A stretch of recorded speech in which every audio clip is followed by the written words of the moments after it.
This is the lecture for Chapter 10, Working in Collaborative Teams with Paraeducators. As you are reading through Chapter 10 and listen to the lecture, let's look at the learning objectives through the lens of self-assessment.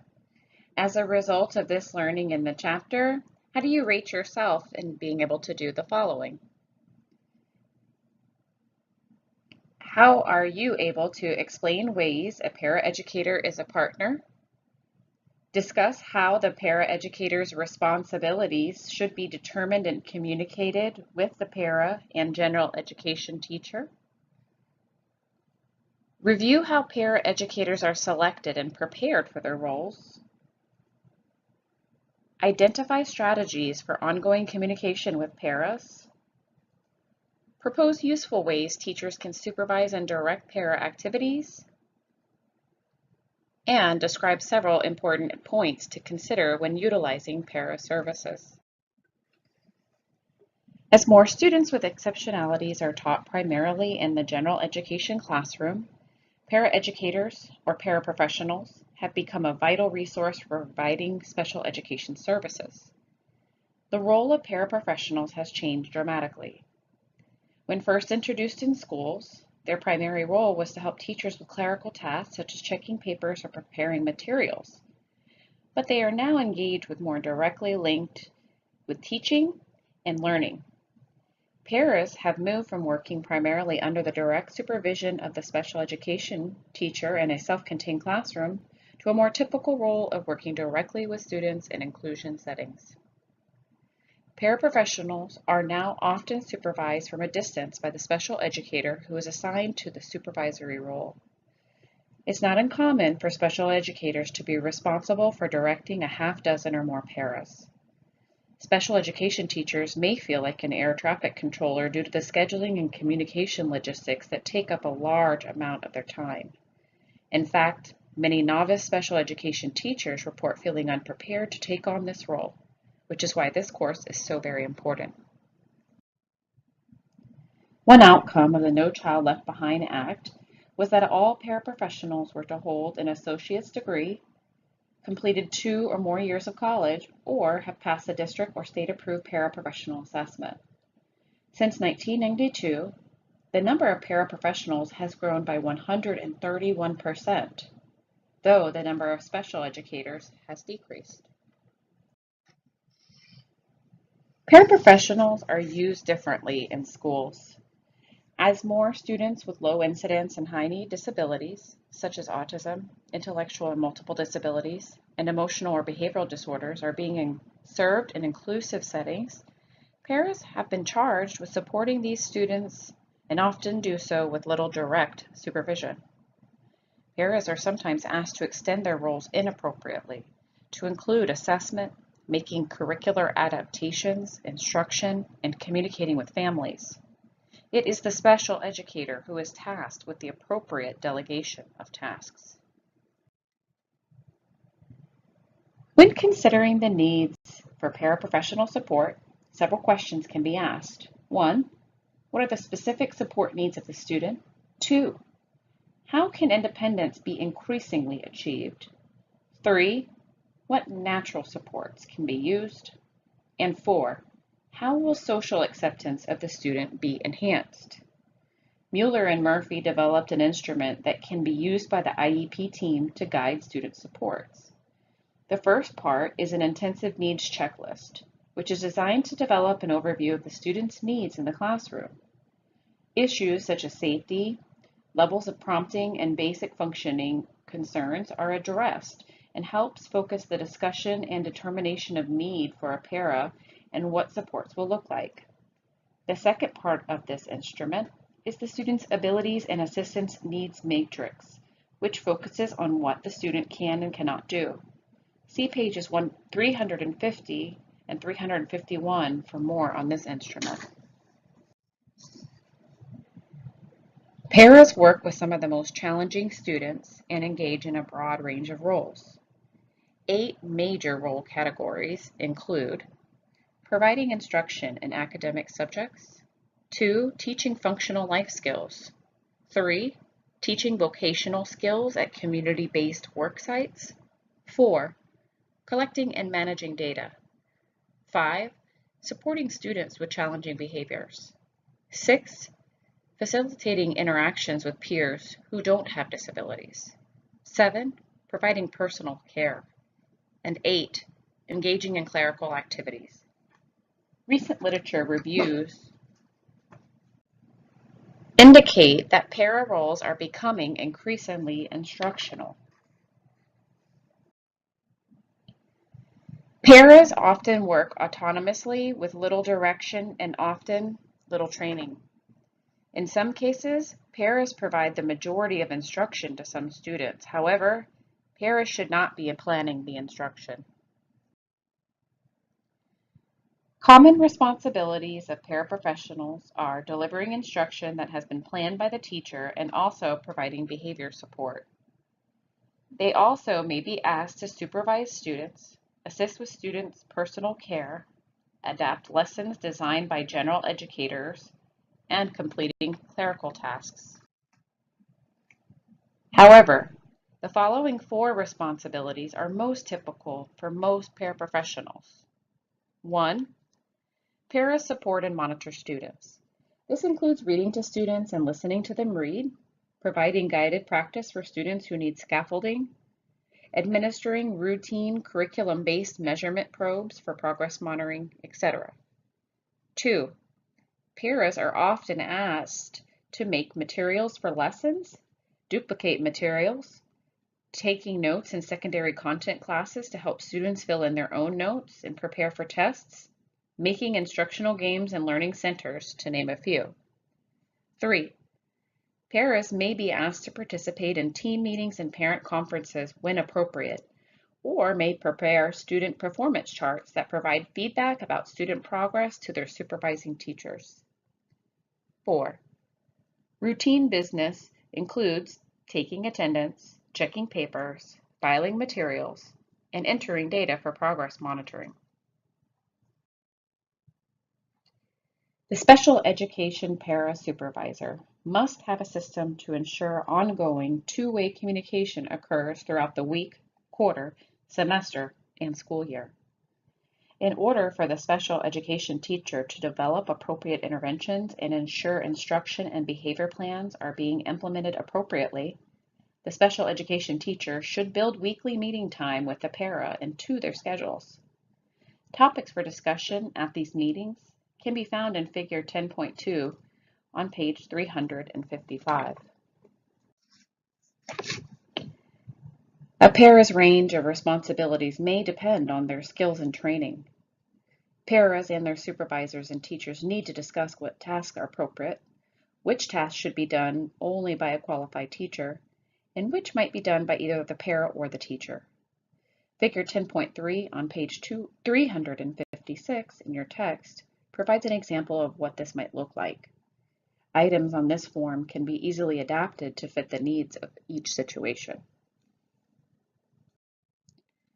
Because paras spend most of their time in the general education classroom under the immediate supervision of the classroom teacher, the general educator will want to have an awareness of the following: what a para can and cannot do, how to best utilize para support in an inclusive classroom, ways to provide feedback and communicate effectively, how to handle issues with paras, and who to contact if the problem is not resolved quickly. One area of particular importance with regard to the para and teacher relationship is that of a personality variable. Individual differences can be problematic between paras and teachers when there are large discrepancies in age, culture, education level, or ethnic background. Young novice teachers may feel inadequate or awkward when having to supervise a para that's old enough to be their parent. This was certainly the case in my first year of teaching. However, I made it work and also made a lifelong friend in the process. It is no secret that paraprofessionals receive relatively low pay, which means that other factors are essential in the retention of paras in the job. Without these factors, most skilled or motivated people wouldn't stay in this job long. Administrators will want to make every effort to retain qualified and effective paraprofessionals. This includes, but is not limited to, recognition, caring words and actions, and tokens of appreciation. Supervision requires specific, sophisticated skills and behaviors. A supervisor must be able to plan, schedule, coordinate, and evaluate another person's actions. The supervisor is responsible for the para's actions, and the para is accountable to the supervisor. The following 7 functions are associated with para supervision. As we look at these functions, consider how you will execute each of them. 1. Communicating and planning with the paraprofessional. 2. Managing schedules, such as prioritizing tasks or preparing schedules. 3. Delegating responsibilities. 4. Orienting, such as introducing people, policies, procedures, or job descriptions. 5. Providing on-the-job training, which includes modeling teaching, coaching new skills, and giving feedback. 6.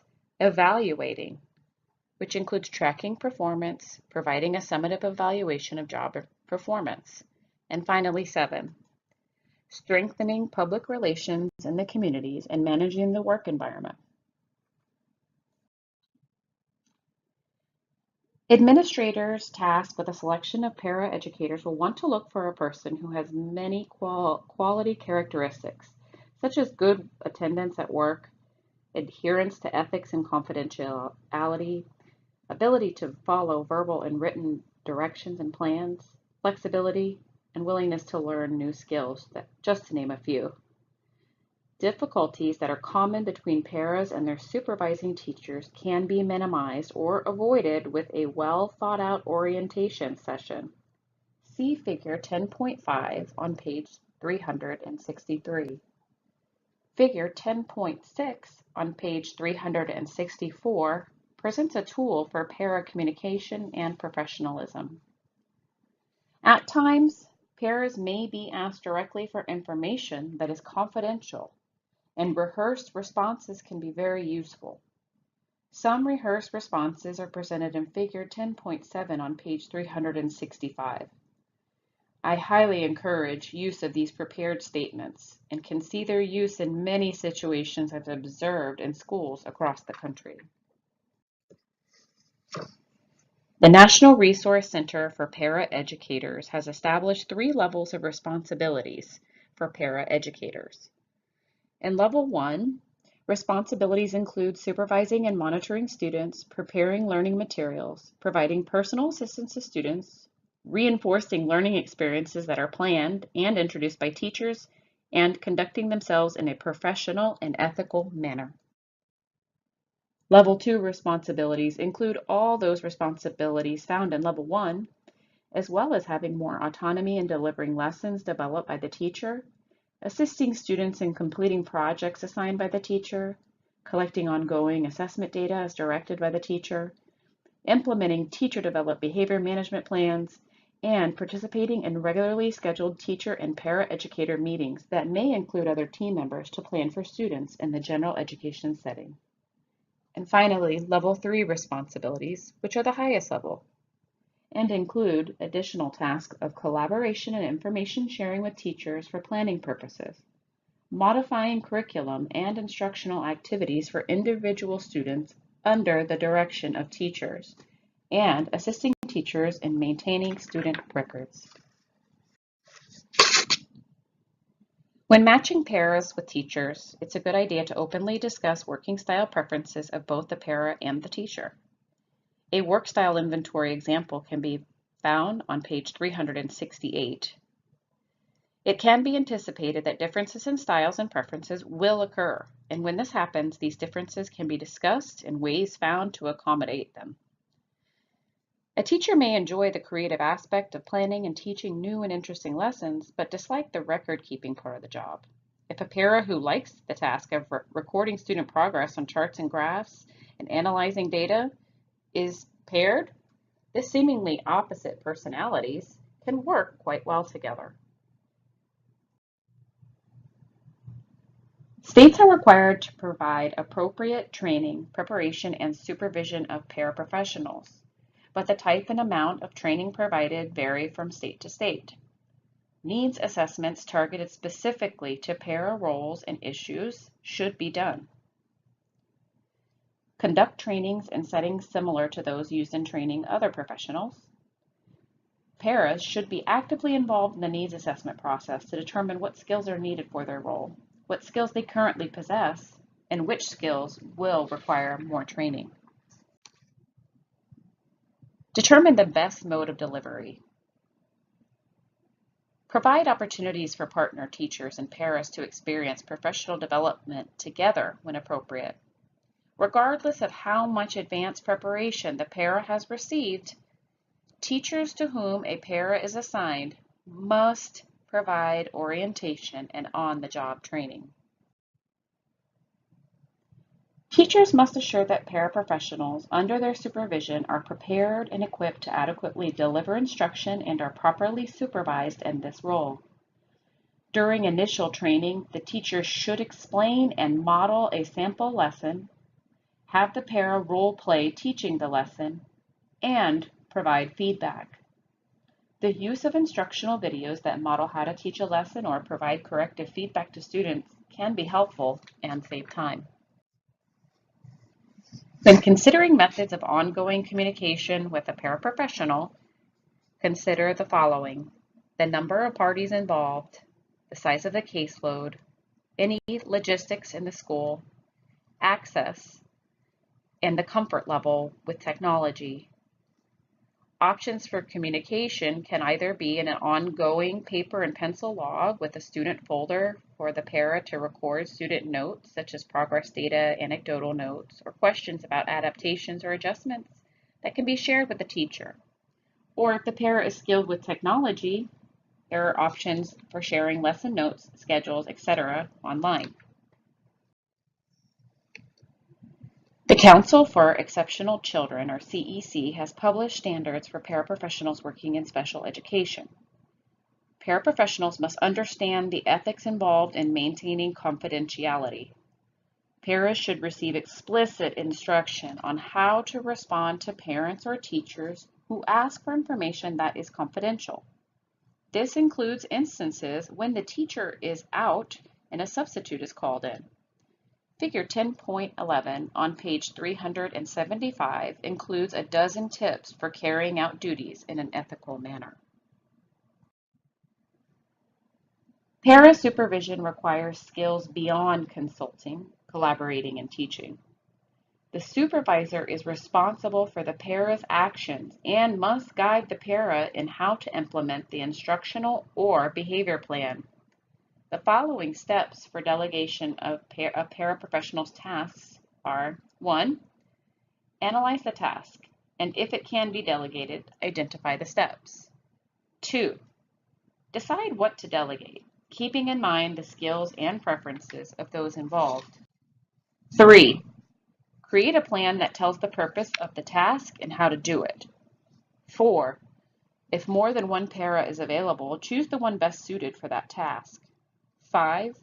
Direct the task, being available to answer questions and provide clarification. And 6. Monitor performance without hovering over the para. If you have time, look at the activity on page 378 about a situation involving a paraprofessional's role and differing opinions. Everyone should have a current schedule each week indicating who does what, when, and where. Remember to make the schedule available to special services staff and the building office. In an ideal situation, at least 20 minutes a day is set aside for a para supervisor planning session. It is helpful, if not essential, to develop forms to use with paraprofessionals. Teachers who oversee paraprofessionals must carve time out of the day to plan, schedule, and develop teaching activities for the para to implement with students. Although supervising teachers are responsible for planning and communicating responsibilities to paraprofessionals, it won't always happen. It is a good idea to remind paraprofessionals that not every situation can be anticipated or clearly spelled out for what they should do. As such, paras will need to know some general guidelines for working with students who have particular disabilities. Teachers may find evaluating paraprofessionals neither easy nor pleasant. However, the task may be made less discomforting by utilizing the following 3 suggestions. Be clear and concise in telling paras exactly what you expect. For example, say, when you help co-teach in science, please refrain from responding to questions and show the student instead how to find answers in the textbook, rather than just saying, would you please help students in science class during study time? Next, tell paras what you like about the way they do their jobs. We all like to have our performance acknowledged, so do this as often as you can. If you fill your paraprofessional's bucket, it will be easier to give corrective feedback when you need to. Tell paraprofessionals if they are doing things well or not well. Talking about what you don't like, as well as what you do like, is not only your responsibility as a teacher, it also shows that you care about the personal relationship. Constructive feedback provides the opportunity to work out differences or misunderstanding. The increased utilization of paraprofessionals in our schools begs the question, do we want special education teachers to be managers of paras who provide the bulk of instruction to students? Or do we want special education teachers spending more time directly teaching students who have IEPs and on co-teaching? Another ethical concern that warrants scrutiny is the alarming numbers showing that over half of all special education paraprofessionals are assigned to students on a one-on-one basis. The potential detrimental effects of this practice need to be considered. This concludes the lecture for Chapter 10.